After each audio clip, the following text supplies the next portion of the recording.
నిన్న పిల్లలండి చాలా బాధాకరమైన విషయం. నేను చెప్తున్నా కదా, ఇది చాలా తెలంగాణలో చాలా మంది తల్లిదండ్రులు అందరూ చూస్తున్నారు కదా, ఎంత హృదయ విదారకమైన సంఘటన అంటే చాలా బాధేసింది నాకు.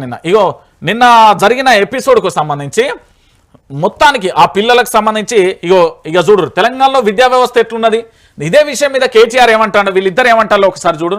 కాంగ్రెస్ పాలనలో విద్యా వ్యవస్థ నిర్వీర్యం, మిస్ వరల్డ్ పేరుతో 1,00,000కు ప్లేట్ భోజనం, పేద విద్యార్థులకు అన్నం కూడా పెట్టరా, 30,000 రూపాయలకు ప్లేట్ చొప్పున మీరు తింటారు, పిల్లలకు కారం నీళ్ల సాంబార్తో భోజనమా, విద్యార్థులకు సరైన భోజనం పెట్టరా, 3 నెలలుగా భోజన బిల్లులు చెల్లించలేదు, 90 మంది గురుకుల విద్యార్థులు మృతి చెందిల్లు, కనీసం వారి మరణాలను కూడా గుర్తించే టైం లేదు, విద్యార్థులకు చదువు దూరం చేసే కుట్ర, ఇంకెన్నాళ్ళు మంత్రి లేని అనాథగా విద్యాశాఖ, కాంగ్రెస్ సర్కార్పై కేటీఆర్ హరీష్ రావు ఆగ్రహం అంటూ కూడా చెప్పిన పరిస్థితి కనబడుతుంది.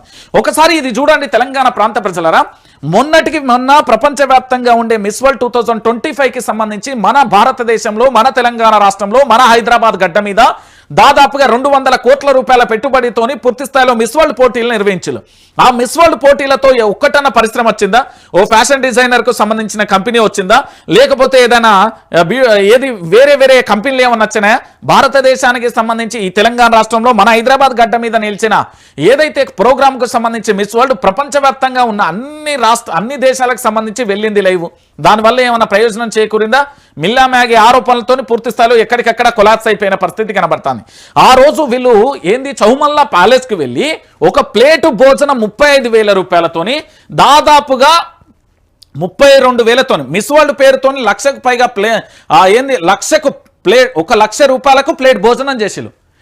చౌమల్లా ప్యాలెస్ కు వెళ్ళి ఒక ప్లేటు భోజనం 1,00,000 రూపాయలండి.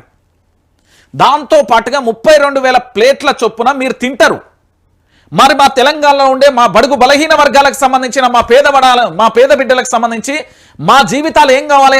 అగ్రవర్ణ పేదలకు సంబంధించి అన్ని వర్గాలకు సంబంధించి పేద బిడ్డలు చదువుకోవడానికి బడికి పోతే రోడ్ల మీద తిండి బాగలేదు సార్, పురుగులన్నం వస్తున్నాయి సార్, మా కడుపు నొప్పి లేస్తుంది సార్, మేము ఎట్లా తినాలి సార్, మా బతుకులేంది సార్ అని ఆడబిడ్డలు నడి రోడ్డు మీద కూకున్నారు. తెలంగాణ ఆడబిడ్డలు కన్నీళ్ల రోదనతో నా తెలంగాణ అమాయకమైన నా ఆడబిడ్డలు, తెలంగాణ బిడ్డలందరూ కూడా ఆడ రోడ్డు మీద కూకొని కన్నీటి పర్యతమైన పరిస్థితి కనబడింది. ఇందులో అనాథగా మారిపోయిందా లేదా? విద్యాశాఖ అనేది తెలంగాణలో అనాథగా ఉందా లేదా? దీని మీద ముఖ్యమంత్రి ఏమన్నా రివ్యూ చేసిండా లేదా? జిల్లా కలెక్టర్లకు సంబంధించి రివ్యూ చేస్తున్నాడా? జిల్లాలకు సంబంధించిన ఎడ్యుకేషన్ ఆఫీసర్కు సంబంధించి ఏమైనా రివ్యూలు చేస్తున్నాడా? లేదా ముఖ్యమంత్రి అన్ని జిల్లాల పర్యటన ఏమైనా చేస్తున్నాడా? దాని మీద ఫోకస్ పెడుతున్నాడా అంటే ఏమీ లేని పరిస్థితి. ఈడ ఆడబిడ్డలు ఇట్లా రోడ్ల మీద కూకోవాలి తెలంగాణ ప్రాంత బిడ్డలారా. కానీ నా బిడ్డలు తెలంగాణలో ఈ 18 నెలల కాలంలో 2022 అధికారంలోకి వచ్చినప్పటి నుండి 2025 ఇవాళ 7వ నెల 10వ తారీఖు 2025 వరకు దాదాపుగా 90 మంది విద్యార్థులు చనిపోయారు. వాళ్ళ గురించి ఆరాధించినవా? వాళ్ళకి ఏమైనా న్యాయం చేసినవా? వాళ్ళకి ఏమైనా నష్టపరిహారం కల్పించినవా? వాళ్ళ బిడ్డలకు ఏమైనా చేసినవా? చెయ్యలే. మళ్ళీ విద్యాశాఖ నేను ఫుల్ టైం మినిస్టర్, అన్నీ నా చేతిలోనే ఉన్నాయి, మొత్తం నేనే చూసుకుంటా అని చెప్పిండు. ఏం చూసుకున్నాడండి? ఒకసారి మీరు అందరూ కూడా ఆలోచించాల్సిన విషయం ఇది.